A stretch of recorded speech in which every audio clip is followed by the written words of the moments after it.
So with this, I will now turn to my UNDP colleague, Leticia, who is a senior global technical advisor with the UNDP Climate and Forest team. And Leticia will now be taking us through the introduction on the voluntary carbon market, as Amanda noted. So with that, Leticia, I will pass the floor to you. And just a quick question, Leticia, would you like me to share the PowerPoint or would you like to? If you can share it, Beth, that would be best because I have only one screen. Otherwise, I don't see the chat or anything else. Thank you so much. Not a problem. And then you can just let me know when you need to move to the next slide. Thank you. Thank you so much. Perfect. Thank you. Greetings to everyone. I am very pleased to be here with you today. As Beth has mentioned, I work as a global technical advisor at UNDP, working mainly on climate finance for forests over the past 2 years with a big focus on carbon markets, both regulatory carbon markets and voluntary carbon markets. But carbon markets for the forest sector haven't been as active in the regulatory framework under the UNFCCC. So this is where the voluntary carbon markets become so relevant for the land use and forest sectors. Beth, if you can go to the next slide, please.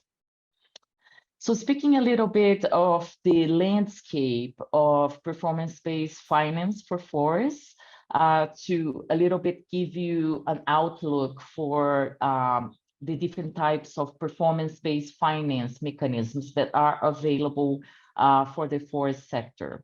So in this arrow on the left side, you see non-market-based performance finance. This is results-based payments that the REDD+ countries have been working for so many years in their readiness efforts to get access to. The Green Climate Fund is a very good example.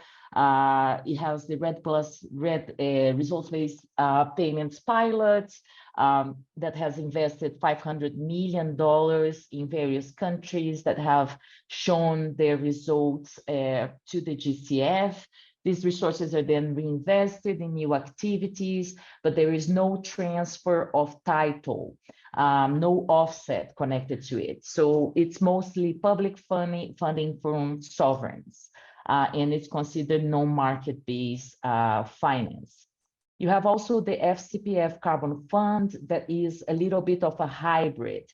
Under Tranche A, it also performs results-based payments, but under Tranche A, it is open. So B, performance-based payments, results-based payments, and A, with carbon markets where there is the potential for the transfer of the credits.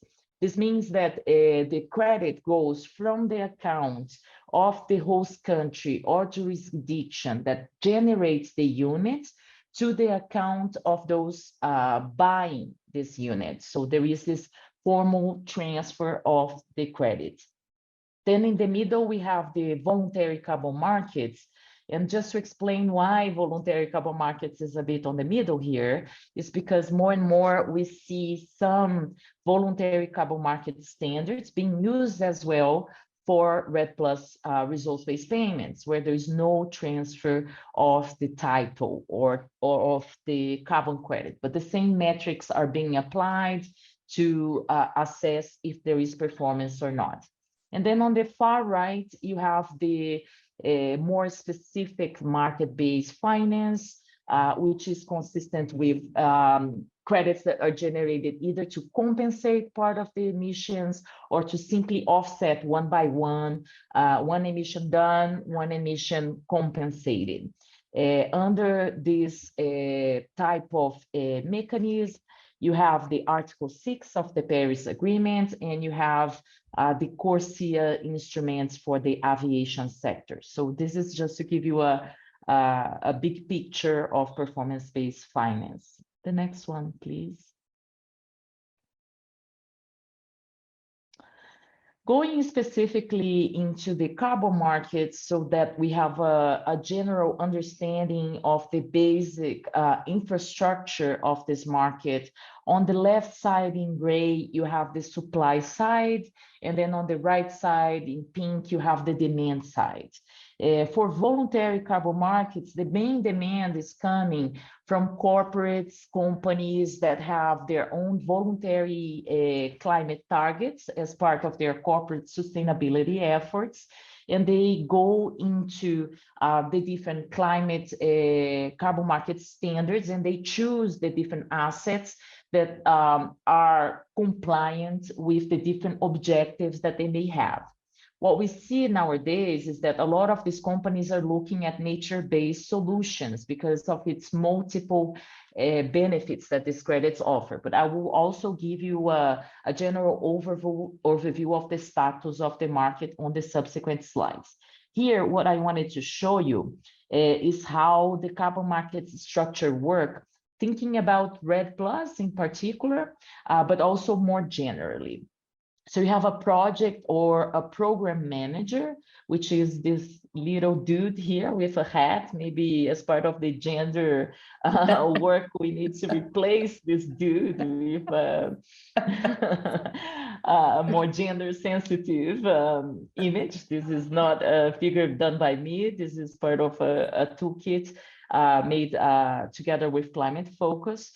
But the project developer or the project manager will be responsible for identifying the mitigation options and developing the project concept note and the PDD for that project. This project will be implemented. So the project here is the little cloud on CO2. It needs to involve indigenous peoples, local communities when it comes to projects that are in areas where these communities are based. Usually land use sector, forest sector projects have this as a mandatory requirement. They need to participate since the inception of the project and also be consulted in terms of any objections they may have in terms of the development of the project itself. When it was only project level type of activities, most of the methodologies consisted simply of a non-objection based type of approach with IPLCs. More recently, in the jurisdictional approach, which I will also explain later, but just to say that these are standards that have more strict requirements with regards to engagement. So these projects are developed, oftentimes it requires some sort of authorization or non-objection from local or national governments. For the regulatory carbon markets, this no-objection is mandatory. For the voluntary carbon markets, we see the government only being involved when it is also a project participant. So one of the challenges that developing countries are facing with project level interventions is that a lot of those have been developed without their knowledge or either engagement. So many countries come to us and they're like, I had no idea, and this country has like 40 different projects being developed. What is the potential impact of that in my ability to access carbon markets? And this is very problematic because the total potential is based on a potential national accounting for the standards that have higher integrity. So these projects would need to be subtracted from the total. Once you generate the carbon credits on the basis of this carbon standard, and there are various private standards that have different rules and methodologies for certifying the unit as a result of that project, so CO2 emission reductions or removals achieved by that project, this credit is issued in the registry of this specific private sector standard. And then here you have different options. Sometimes this project developed already has buyers or investors directly connected to them. But oftentimes, in particular in the Africa region, you see a lot of intermediaries playing a role in terms of buying these credits at a lower price and doing the resale of these credits to corporates and investors. But these intermediaries are optional, and you could have the direct access of this credit or the project to investors, corporate individuals, and governments, who is the demand side for this type of credits. The next one, please. There are different types of carbon markets. So that general infrastructure was just to give you an idea of supply and demand side. But when we talk about carbon markets, what exactly are we talking about? So this is a little bit what I started bringing to you in terms of the differences between what is a voluntary market, where it's generally firms, cities, universities, or even individuals that decide to buy credits from different types of projects or initiatives to compensate for their own carbon footprint, their own emissions. So I can go and say, okay, I traveled from Panama to Brazil. This has generated 500 million tons. This is not what it has generated, it's much less. Let's say 10 million tons, 500 tons of CO2. So then I go into one of the repositories where voluntary projects are based, and I buy some of these credits, so I know that I have offset my own emissions when flying. Nowadays, you probably have seen when you buy an airline ticket, the airline companies themselves already give you the option of offsetting your own emissions. So this is a little bit of a more flexible type of carbon markets. There are different standards and there are different types of buyers. And this is one of the criticisms that is given by everyone, to say, okay, it's so complex, there are so many options, so how can I know what's good and what is bad? And that's the challenge related to voluntary carbon markets. On compliance markets, you have a specific rule that is determined by as a body that oversees this. And this is important to say that under both voluntary and compliance markets, you can have the domestic markets, you can have regional markets, and you can have international markets. So some of the examples are, you can have the case of Costa Rica that created its own offsetting voluntary nationally. So that's a domestic voluntary market. Also, Costa Rica is selling internationally their voluntary carbon credits. So this is international voluntary market. Under the compliance market, we have the Kyoto Protocol, which was the main instrument through the clean development mechanism, where you had a compliance market, but only developed countries had targets.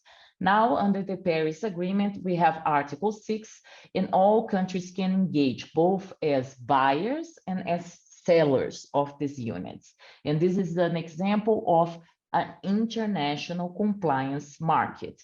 You also have regional compliance markets, and the good example that everyone knows about is the EU Emission Trading Scheme, or EU ETS. That's a regional compliance market. And you also have the domestic compliance markets. As examples, we have in China, you have actually the subnational compliance markets. In Colombia, you have a compliance market, and many other countries are evaluating how they create their own domestic carbon markets. And these type of markets, they will vary according to their characteristics. So voluntary carbon markets, by definition, they have no impact on the regulatory framework of the Paris Agreement.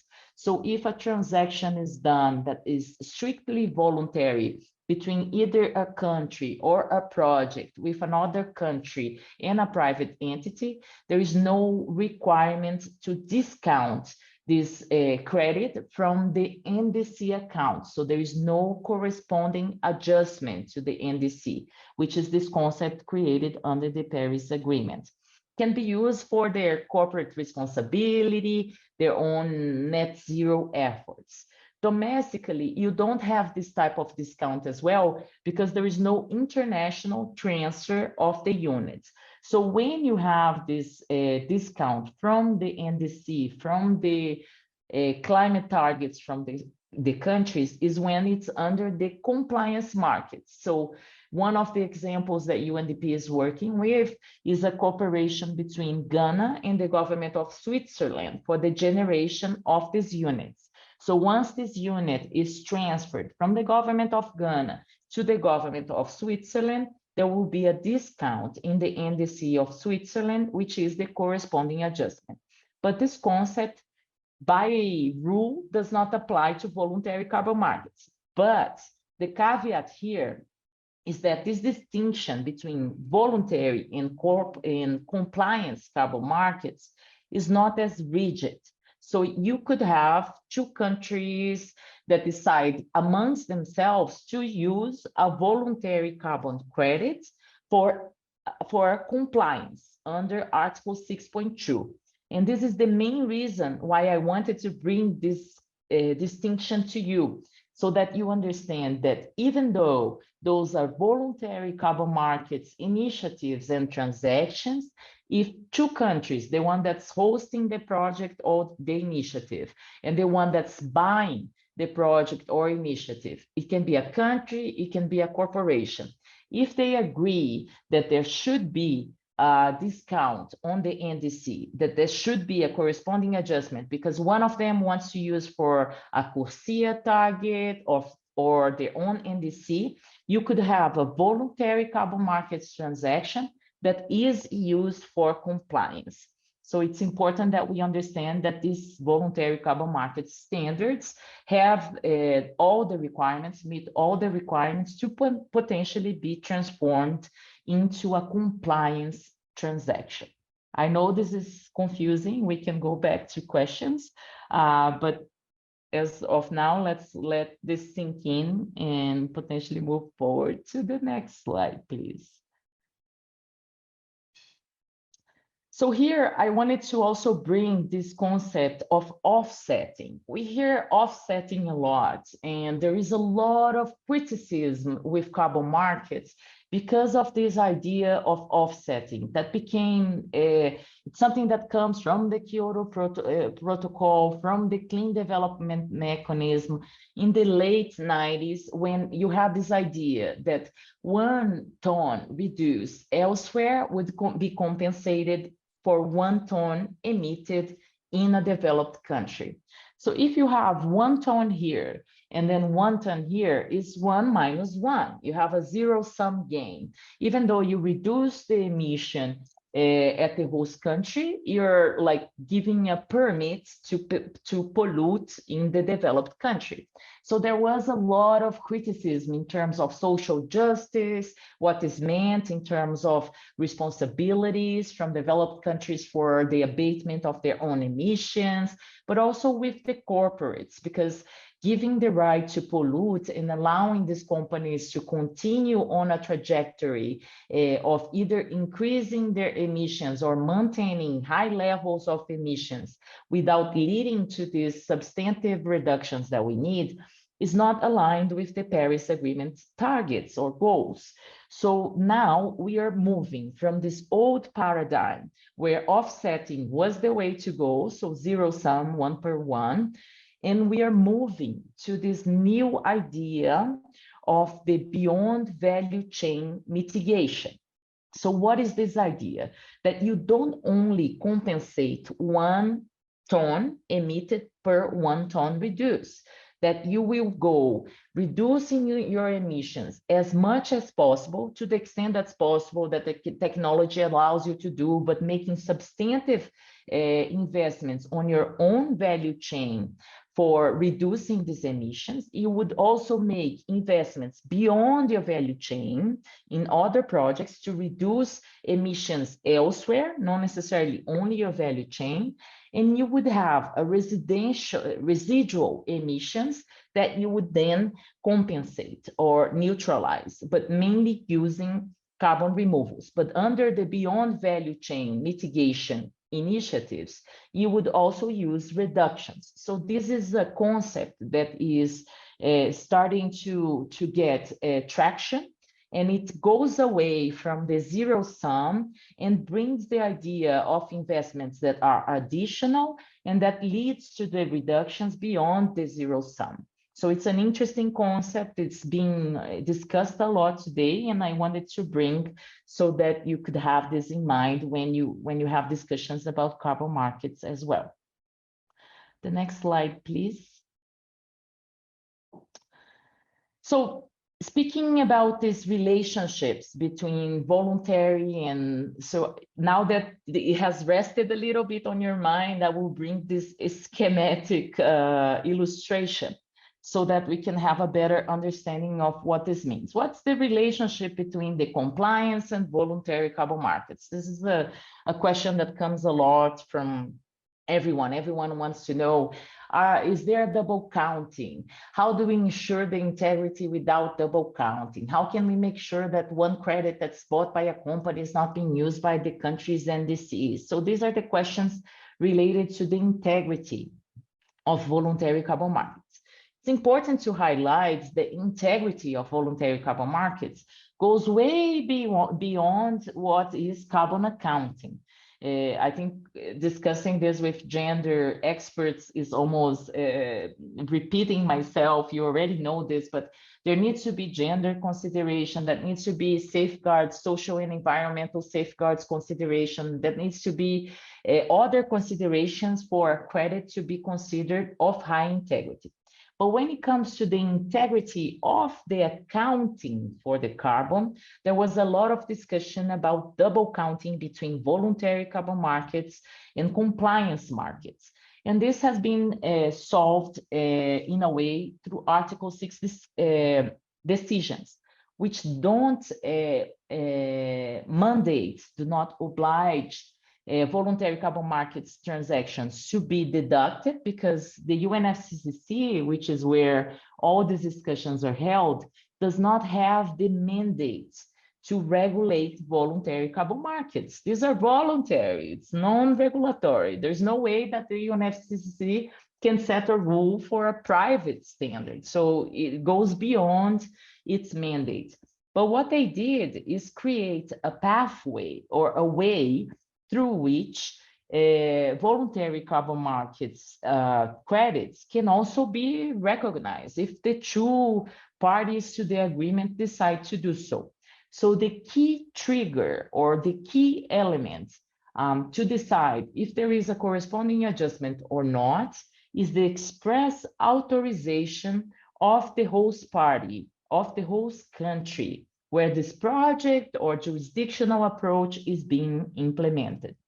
So if there is an authorization, you go to the arrow on top in orange, yes, there is a corresponding adjustment. So the buyer country NDC, this can be used for the buyer country NDC for compliance. It can be used for other mitigation purposes like CORSIA or corporate responsibility. Some companies want to have the corresponding adjustment. This is then a way that you transform a VCU, a voluntary carbon unit, into an ITIMO, which is the internationally transferred mitigation outcome, which is the unit from the regulatory markets.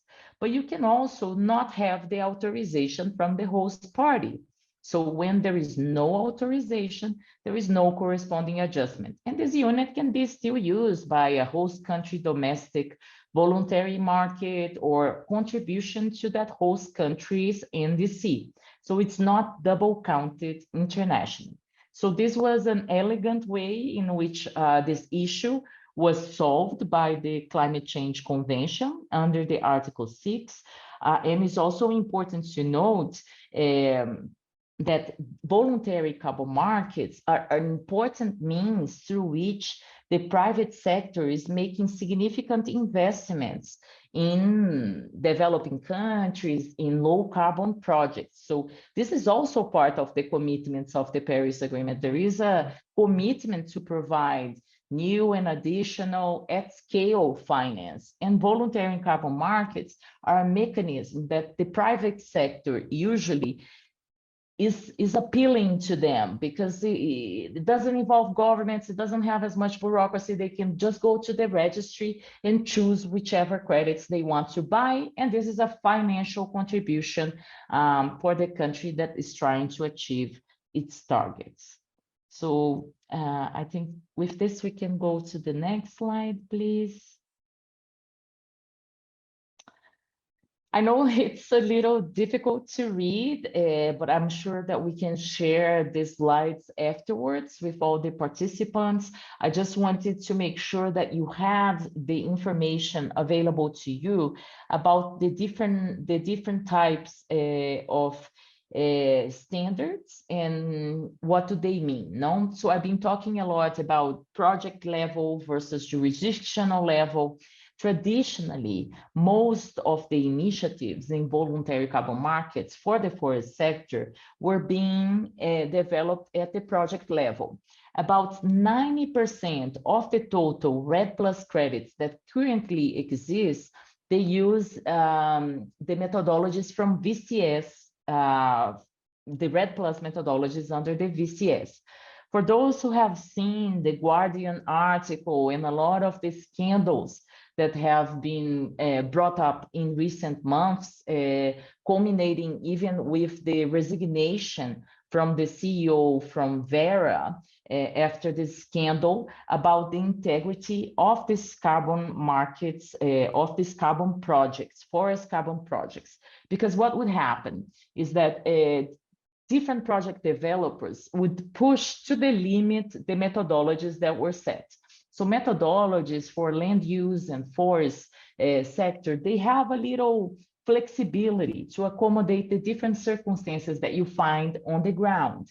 But unfortunately, you always have people who are trying to game the system for their own good. So what they would do is push the baseline, which is the reference used to see how much results they would get, to the limit. They would use references of high pressure areas of deforestation as a reference for areas that didn't have the same amount of pressure. They wouldn't put in place the right mechanisms to address risks associated with leakage of these emissions going to another area, because they were only controlling the project area in which they were operating. They were also not putting in place the right safeguards in risk measures to address any potential social and environmental impacts that these projects could have. So this has come a lot in the media, has been heavily criticized. And what we saw with the evolution of REDD+ throughout the years is that the way that people think that we can address that is ensuring a higher scale implementation. So the Warsaw Framework for REDD+ already has this approach. You cannot implement a project under the Warsaw Framework for REDD+ because it's recognized that there are too many risks and the impact is very little compared to the impact that we want to have with REDD+. So this is when the jurisdictional approach has been taking off and taking more and more attention from various buyers. The two standards that are considered of higher integrity because they are implemented at the jurisdictional level and are therefore aligned with the UNFCCC approach to REDD+ in cooperative approaches, carbon markets, is the jurisdictional nested REDD+ with Vera, which is well known as JNR Vera, and the trees, which is the REDD+ Excellency Standard under arts, the architecture for REDD+ transactions. Sorry, there are so many acronyms, but those are the two standards that are implemented either at the national level or one level down, where you have an administrative body that supervises that jurisdiction. Does that stop project level activities from happening? No, you can still have project level activities that are being developed using even different standards or not using standards. You don't have to have certified credits from all projects. There is so much transaction costs involved with the development of projects. If you do at the jurisdictional level, you bear the cost at a higher scale, you reduce the cost, but you still can have projects being implemented at the local scale looking at the local specificities, but those need to be nested into the jurisdiction, nested being linked into the jurisdiction. And I think my next slide explains a little bit what nesting actually means. Beth, please. No, there is a slide, sorry. The flow of this presentation is not so great. My apologies. So much information, and when you're doing it, you're thinking one way, and now presenting it, maybe the nesting should have come before. But just giving you this overview of carbon markets, this is in general, this is not only for nature-based solutions. So you see here the amount of registered projects, so 4,435 projects, and the amount of credits issued by activity types. So you see that there is a lot of renewable energy projects, but the amount of credits being generated by nature-based solutions is much higher. So even though you have fewer projects, these projects generate more credits. And it goes back to the integrity issue I was discussing before. Not necessarily these projects were being very conservative with their baselines. And this creates a big problem, because if you are having a company that is emitting fossil fuels emissions and is compensating their emissions with credits that are not real, you have in the end a problem, because you're not really mitigating. It's not even 1 per 1. You're using less than 1 to compensate for 1 emission. So this is why we need to be very understanding of these challenges, so that we can also understand how to best navigate the different types of credits that are created in these markets. And then here for the overall sectors, you see that VCS corresponds to more than 60% of the total projects and credits being generated. But then again, as I said, for the specific REDD+ sector, 90% of the total credits issued are coming from VCS. And here you have a little bit of the idea of from the marketplace of value of transactions per category as well, on top here on the graphic, on top of the donuts. So you see that the value for VCM transactions in the forest and land use sector is significantly going up, while the other categories have maintained a little bit of the same value. So this shows the increased interest, as I was saying before, for nature-based solution credits. Next one, please. Here is the overview of the nature-based solutions projects in voluntary carbon markets. So we see here on the top, the 2 pies, first the registered projects by activity type. So you see that afforestation and reforestation used to be big, but now not so much. There is a lot of avoided deforestation, which is another issue in terms of some questioning done for HFLD type of credits, but you also have a significant contribution from reduced emissions and emissions from the deforestation and degradation. And then when you look again, different project types versus the amount of credits issued, that's when avoided deforestation may become an issue, because these avoided deforestation credits don't necessarily mean an actual reduction in emission. So when you're using this type of credits to compensate for credits for emissions from the from fossil fuels, this issue of the offsetting can become problematic in terms of integrity. But of course, we need to recognize the importance of providing scaled up finance to forests that are already standing. So the importance of HFLD countries receiving the financial recognition for the efforts to maintain this forest as well. And this is where we connect back to the new paradigm, the new idea of beyond value chain mitigation. So this could be an important area for significant investments from companies but that these credits not necessarily are used for the company themselves to compensate for the emissions, but they still would make this type of investments as part of their contribution to overall climate change mitigation. So just bringing these concepts together for you as ideas to be further discussed. On the bottom here, these graphics show the amount or the volume of non-retired credits per different activities. This already goes to show, so non-retired volumes are the ones that haven't been procured, haven't been bought, and taken out from the registry. So as you see, avoided emissions is not, is generating a lot of credits, but not necessarily is having the same traction in terms of being used and being retired. And then the amount of credits being generated on the right here by host countries and that have not been retired. So those are credits that are still available in the market. And you see, of course, India, China, and Brazil, who are big players in the CDM, who have more history in carbon markets, coming first in terms of number or total volume, number of projects and total volume of credits that are available for purchase. Just to give you a general overview of nature-based solutions in the voluntary carbon markets.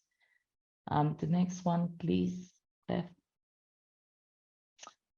See, here is when we go back to nesting. Apologies, everyone. Now we know that we should move it right after the explanation about the different types of standards, just to get back to it and understand, right, that the REDD+ projects are important because they bring the specific investments to the activities on the ground, to the people that live in those areas, and engage those people more directly. It's also a great opportunity to bring in private investments because usually corporates, they feel safer working with other private sector entities that are implementing projects. They can go there, take the specific pictures with people on the ground and show my money went specifically to this area. And these are the investments and the changes that have been made. When it's jurisdictional, it's all the investments are diluted at a higher scale. So each approach has its pros and cons. So they should all be promoted and enforced. What is important here is to make sure that they are consistent. And just to give you an example, the state of Acre in Brazil was the first state that tried to implement the GNR method under Vera. They did a lot of investment on this because they wanted to get the whole state certified, right, as a jurisdiction under Vera. But when they needed to nest the existing projects they had into the results that they were accounting for at the jurisdictional level, they came to the conclusion that just 2 or 3 projects were accounting for the total result of the total jurisdiction. So this means that, you know, probably these projects weren't being as conservative, because how can you have just 3 projects in specific areas being responsible for the total result of the jurisdiction? This is why this concept of nesting is so important. We need the jurisdictions to work with the project level activities to understand the impact that these projects have in reducing the risks associated with deforestation, in making their contribution, so that part of the results can be allocated or designated for these projects to also continue to incentivize the project level activity. There are different approaches to nesting. In some cases, like the case of Cambodia, originally the country preferred to just go with projects. So you would have the direct relationship between the registry and the specific project level activity. So it would be under the first nesting type here on the left.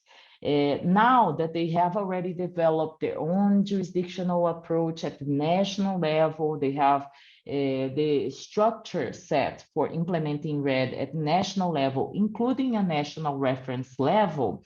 They are working on a nesting legislation to allocate the different assets. So it would go through the national structure, but would still create the incentives for the projects. And in doing that, you have two different types of ways of doing. Either everything goes through the national level, or you can have some going to the national level and some going to the specific project level activities.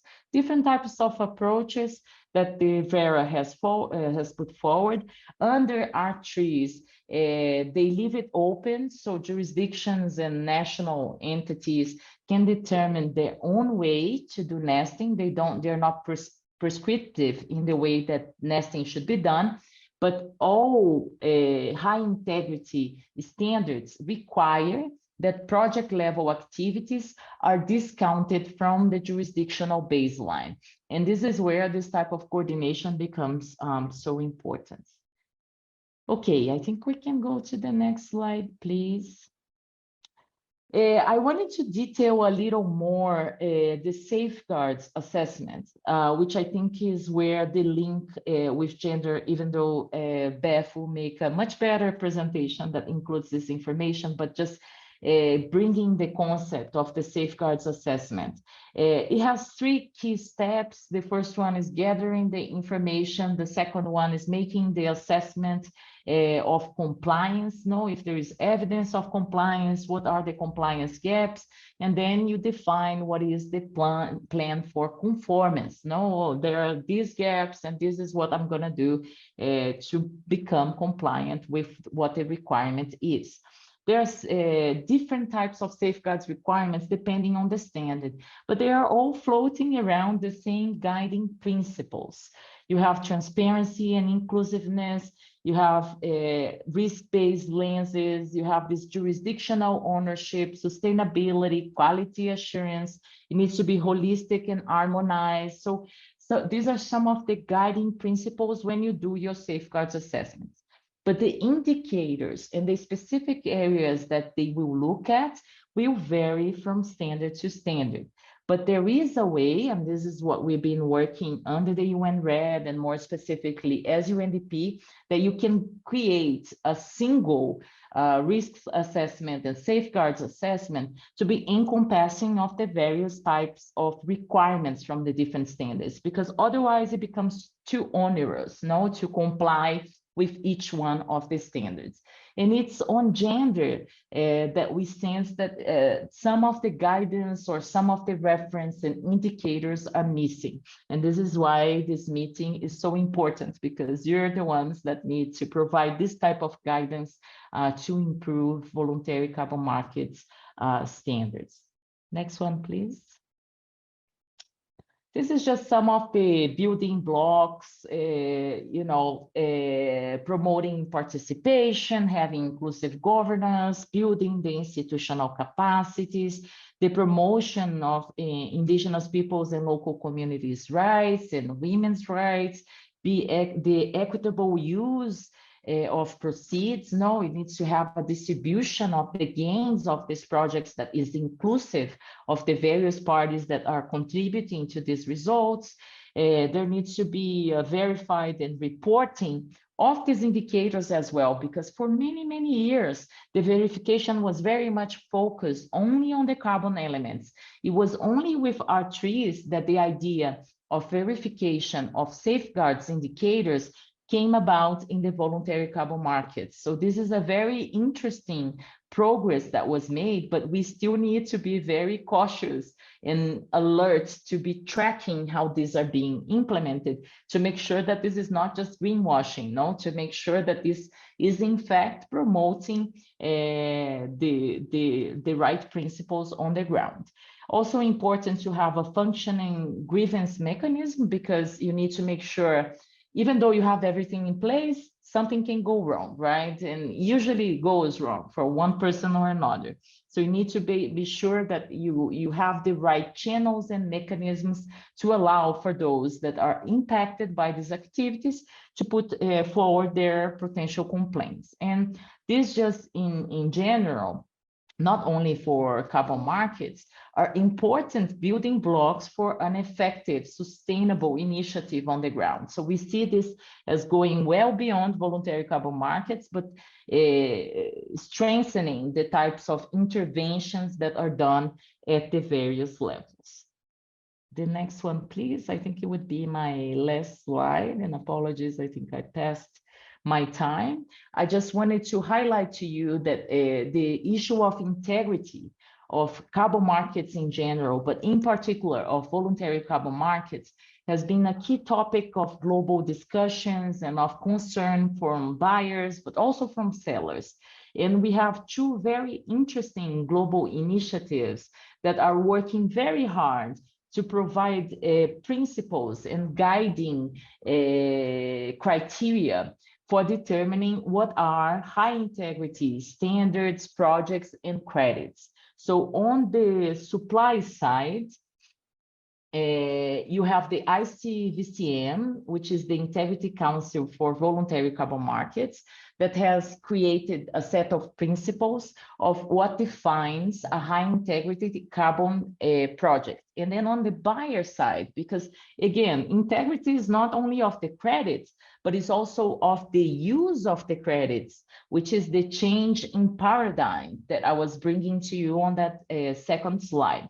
So on the buyer side, what type of claims are being made with this credit? Are the companies saying, oh, I am net zero, or, you know, I am new, my products are neutral, carbon neutral? We hear so many concepts and so many terms that it becomes very difficult as consumers and as advocates for climate change mitigation and for stopping this climate crisis to understand if the companies are going in the right direction or not, if they are making the right use of these credits, if they are procuring the right credits, if they also make the measures to reduce their own emissions.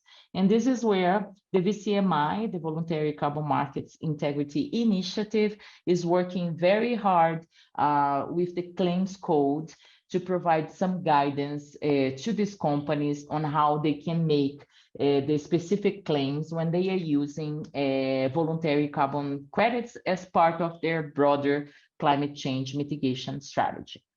This is my last slide, I believe, Beth, is that right? That I is hope correct. I didn't bore you. It was a lot of information. I look forward to receiving your questions and remain available to assist in any way. Thank you so much.